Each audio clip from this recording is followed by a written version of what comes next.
So hello everyone. Today we'll be doing something interesting. So basically we will be trying to answer some interview questions from the LinkedIn, and it'll be just like using our own internal knowledge, like just like LLMs. And after that we will use a very powerful RAG system, our all powerful Chatgpt, to get the correct answers. Okay. So if you are here watching this video, uh, try to mute the part when I will answer. Try to do it on your own, and later we will check out the answers together. Okay, so first of all, thanks to Nikhil for this post. Okay, so let's just started out. First question is,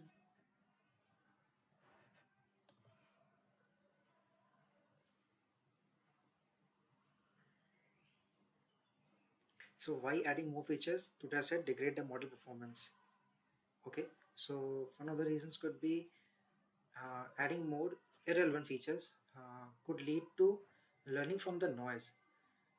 Uh, let's take an example. Suppose we have we do train a classifier regression model of pricing of our cars. Let's say there are some important features. Let's say how strong is the car, what is the mileage of colors. Like, there are some pretty much important features. And let's say you get a one form feature, size of the tire, color of the headlight. So these are very less important.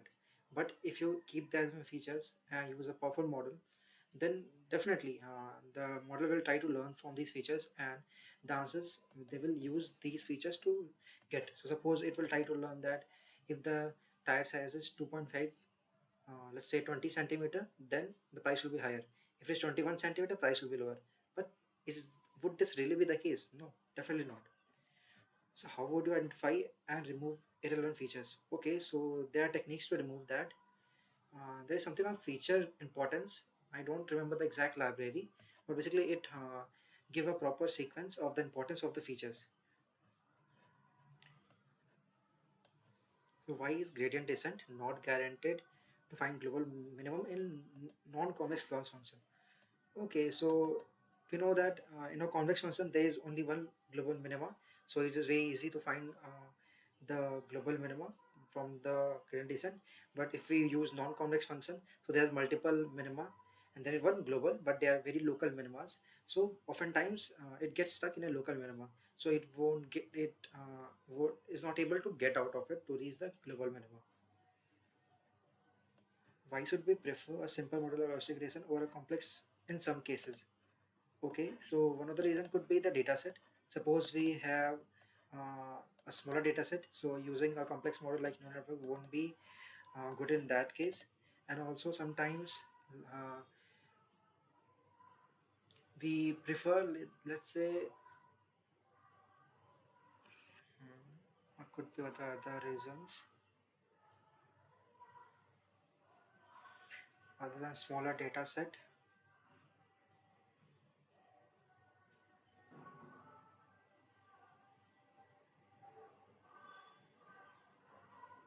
That's I can remember for small data set. Okay, so if your model's AUC score is high but precision is low, why might this happen and how would you address this? Okay, as far I can remember, AUC score is precision versus TNR, basically TPR versus TNR, true positive rate versus true negative rate. So true positive rate basically precision, and true negative rate. So our precision is low, but our model's AUC score is very high. So our true negative score would be very low. So, okay, how can we handle this?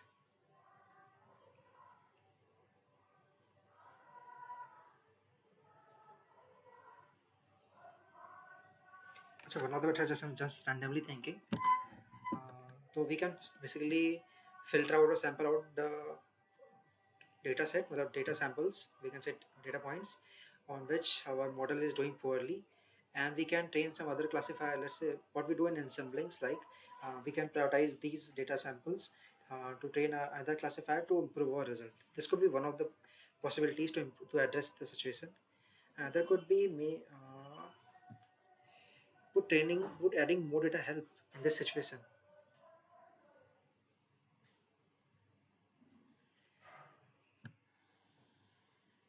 I'm not sure about adding more data. Okay. So why do tree-based algorithms like XGBoost handle missing values better than other Boost model? What's the difference between, okay, in tree-based models, how would they handle missing values better? Okay, simply in tree-based models, we basically pick a feature, we divide them on that basis, so just like a tree-like structure. And suppose a data point is missing. Okay, okay. But we don't know that feature for itself.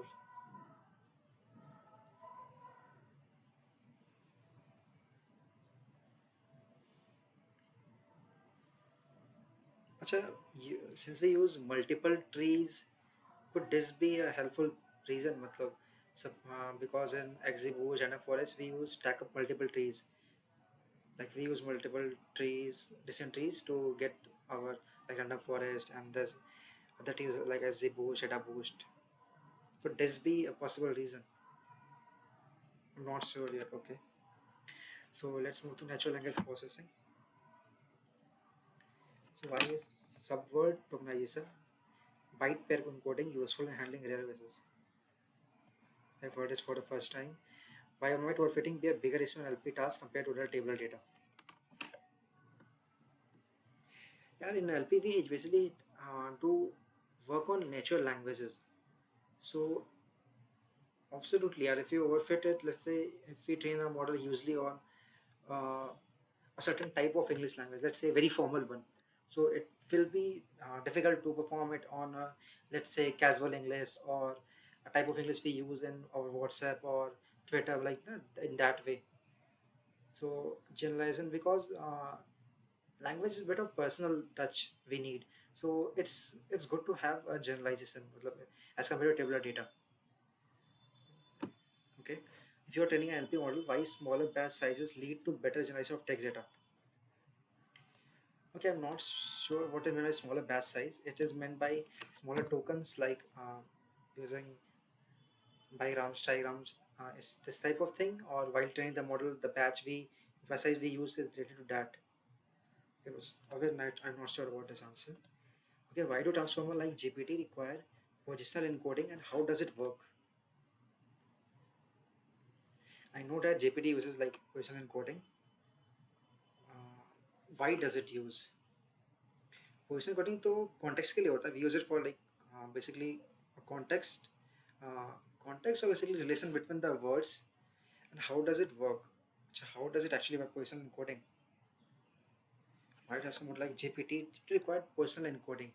And simply, what we're doing GPT, we're asking questions. So if there is no positional encoding, and won't be able to understand our like what we are going to ask, or uh, won't be able to get a clear understanding of the question because uh, it's different there.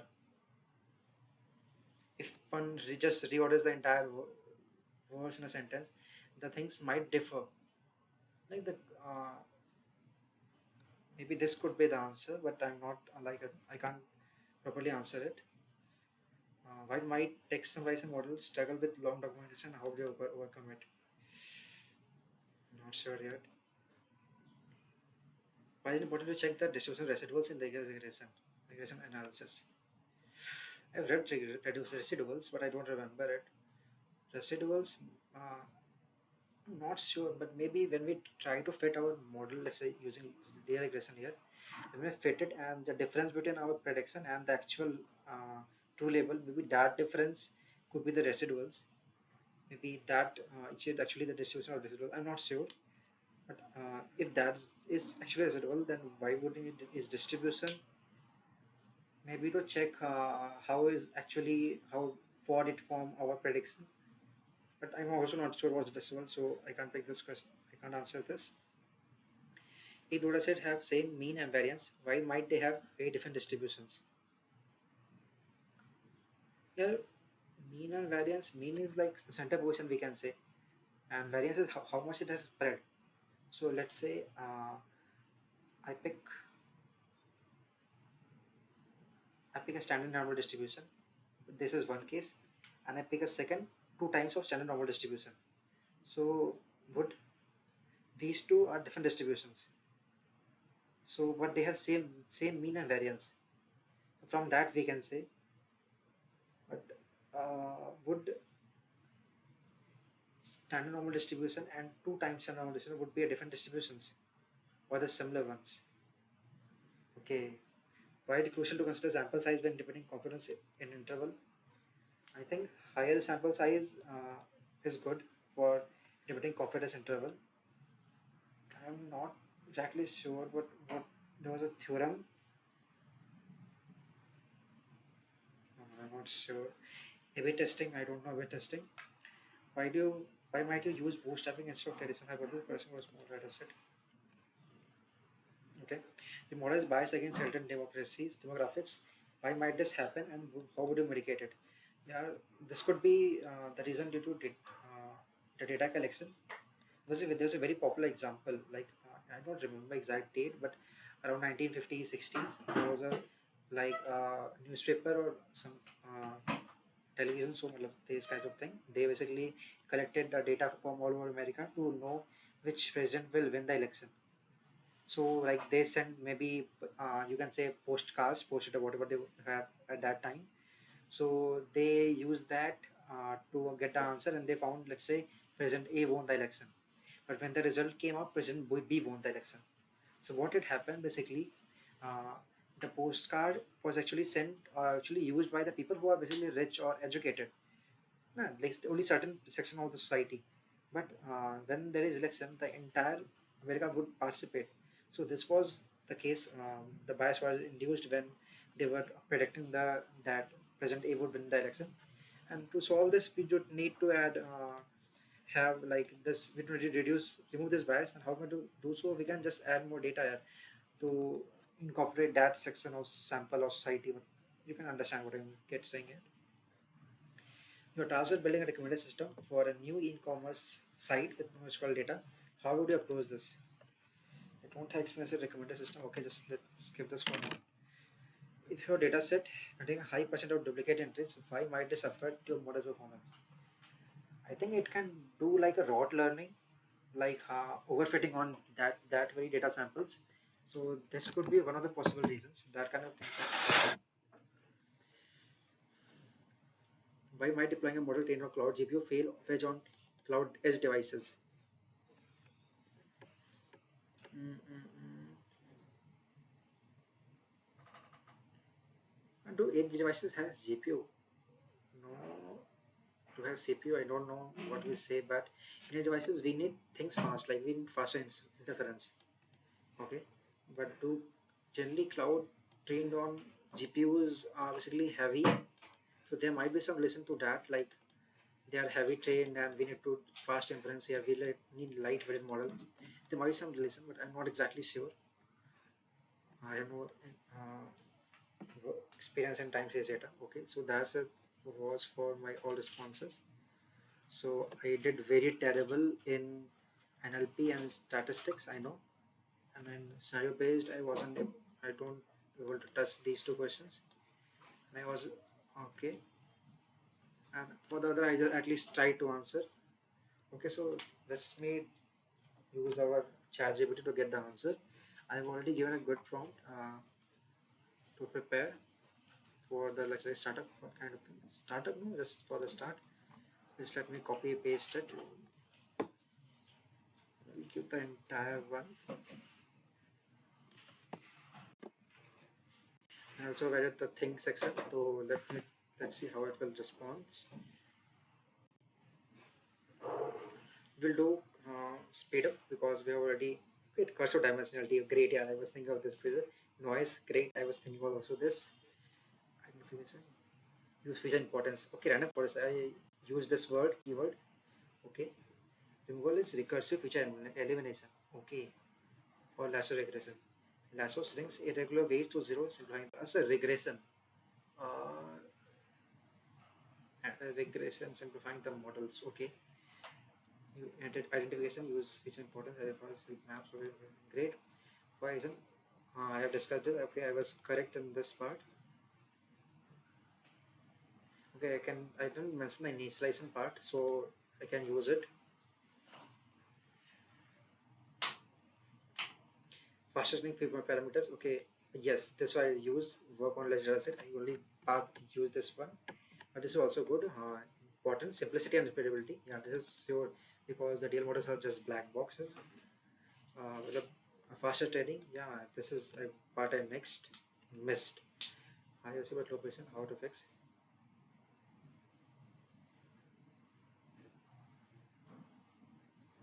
class imbalance.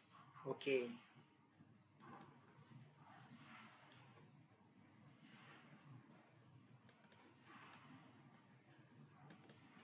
okay. I will check this out later. Explain me more about this. I will keeping this for me. Okay, I will just add it later.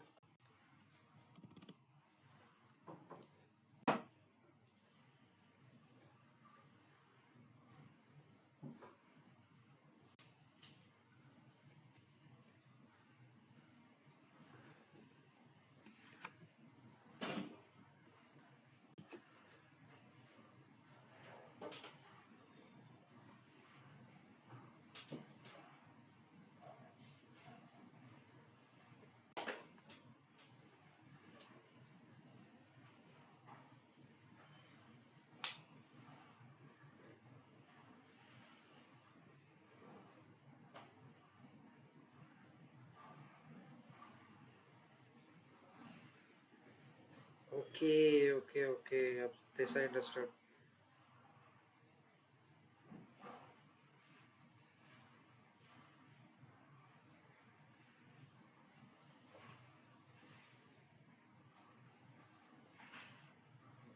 I used actually the background explanation, but yeah, my answer was not accurate.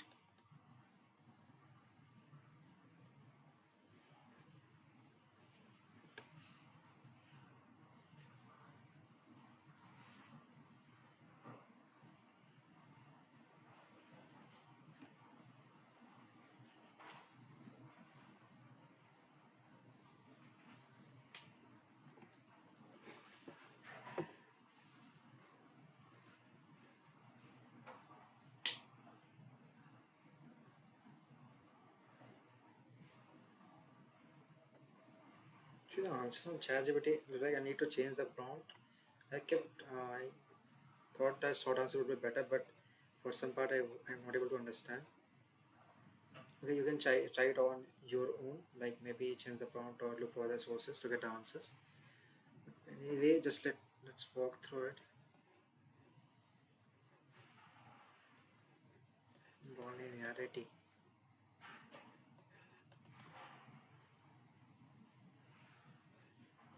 Skills I got cut. I think my answer kind of example contain this part, skewness and proteosis. Skewness part basically, but still I will leave the statics part for the sources to get a better answer.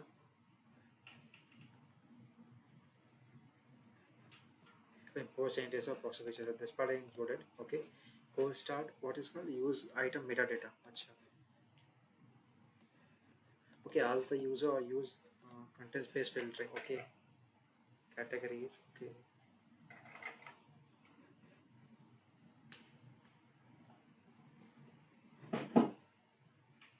Overfitting. I discussed this part. Great. Acha, hardware space match. Okay. I didn't understand this. Patient defense. Flow 32 SI net. Okay. Latency. This part I included. Memory. Not exactly, but okay. So some contradiction, coding, and knowledge distillation.